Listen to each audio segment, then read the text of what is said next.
Então, pessoal, continuando, nós vamos falar sobre o poema visual, tá? Então, é preciso entender inicialmente, né? A gente vai falar um pouco de,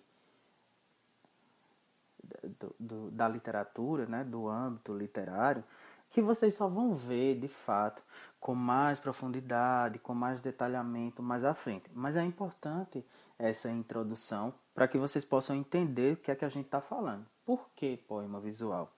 Então, também conhecido como poesia concreta, tem início com um movimento de vanguarda concretista no século XX. Vocês viram isso no livro de vocês, fala sobre um pouco do concretismo. Então, lembre-se que o concretismo foi um movimento artístico e cultural que surgiu na Europa, certo?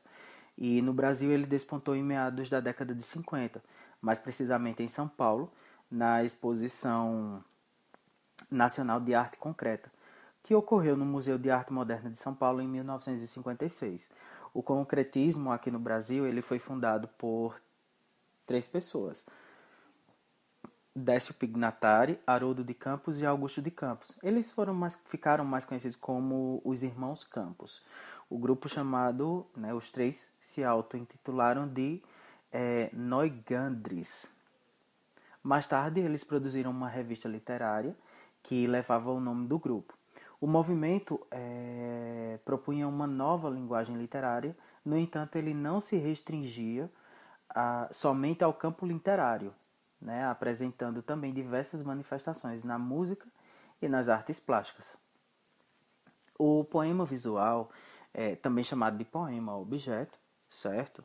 Esteve voltado para a exploração dos aspectos gráficos, de onde o escritor pretendia preencher o espaço em branco ou oferecido aí pelo papel. Então, mediante uma íntima relação entre a palavra, a sonoridade e a imagem. Por esse motivo, a poesia concreta, ela é visual, vanguardista e não formal, sendo, portanto, destituída da estrutura poética que a gente viu, né? Onde temos uma metrificação e uma versificação.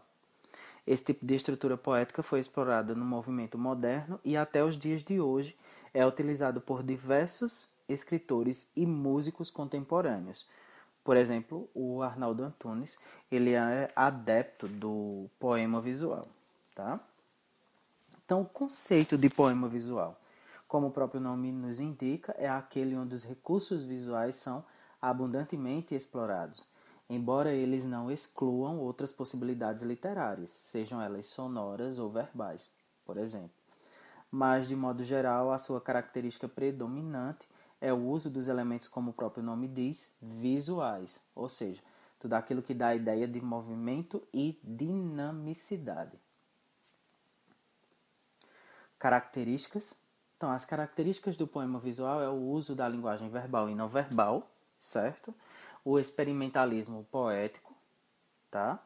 Os efeitos gráficos, sonoros e semânticos, aspectos geométricos, a supressão do verso e da estrofe, ou seja, nós não temos, né, nos poemas visuais verso e estrofe, o desaparecimento do eu lírico, aquela voz que nós chamamos de eu lírico ou eu poético, dentro do poema ela não existe, eliminação da poesia intimista e o racionalismo, tá? Exemplo aí de três tipos de poemas visuais. Então nós temos a palavra lixo. Se vocês prestarem atenção, ela é formada da palavra luxo. Temos aí o poema xícara, onde todo poema ele forma a xícara, né? Uma xícara de chá, de café, e a fumaça que sai desse líquido quente, né? Está muito quente, o vapor que sai. E temos aí um outro poema chamado Velocidade. Percebam que a ideia é justamente formar a palavra velocidade com um certo dinamismo, que é a proposta do poema visual. Então, no poema Na Xícara, nós temos o seguinte: na tarde fria de julho, voa o cheiro, o barulho do café, descendo quente pelo bule reluzente. E me pergunto já em prosa: existe coisa mais gostosa? Então, no caso aí, né, é uma xícara de café e não de chá. Mas aí, a gente entende uma xícara, poderia ser também uma xícara de chá. tá bom? É um poema de Fábio Seksugi. Acredito que seja esse a pronúncia do nome. Certo? Atividades. Então, no livro de produção textual, vocês vão responder os exercícios, né, individuais sobre figuras de linguagem, que vão das páginas 59 a 64. Então, vocês terão uma figura de linguagem e um exercíciozinho abaixo dela. É algo só para vocês irem treinando mesmo. Essa atividade é para vocês entregarem dia 20/5, tá? Ou seja, na quarta-feira. Vocês vão responder também os exercícios sobre o poema visual, né, de acordo com isso que eu trouxe para vocês agora, dessa forma, das páginas 71 a 77. E essa atividade é para vocês entregarem dia 21/5. Aquelas questõezinhas que tem o balão, né, aquele balãozinho de fala, não é para responderem, certo? Vocês podem deixar elas sem resposta, que são questões mais para se dialogar. O e-mail para o envio das atividades mudou, não é mais aquele e-mail anterior, porque de acordo com o que nos foi passado, como o e-mail foi feito, né, aquele e-mail ele foi feito em uma grande escala para todos os professores, né, por uma única pessoa, o Google provavelmente entenderia de uma outra forma, né, o Gmail entenderia de outra forma, que fosse algo empresarial e poderia cancelar.